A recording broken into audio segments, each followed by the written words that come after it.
नमस्कार दोस्तों, बहुत ही बवाल और धमाल मचाने वाला गाना आ रहा है प्रदीप पांडे चिंटू जी का, जो कि एकदम बवाल गाना होने वाला है। उसी के बारे में बताने वाले हैं।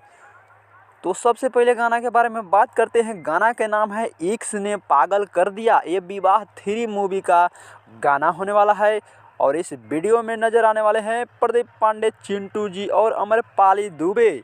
तो एकदम बवाल और ख़तरनाक गाना होने वाला है, जो कि विवाह 3 मूवी बवाल और धमाल है। तो गाना भी बवाल धमाल मचाने वाला है। तो क्या आप भी इस गाना को देखना चाहते हैं तो हमें कमेंट करके बताएं और जा कर के बवाल मचा दीजिए, क्योंकि ये गाना आ गया है गाना सुबह 8 बजे आया है और बवाल धमाल मचा के रख रहा है। तो जा कर के देखिए, गाना आया है इंटरटेनमेंट रंगीला के यूट्यूब चैनल पर। ये गाना आया है, जा कर के देखिए बवाल।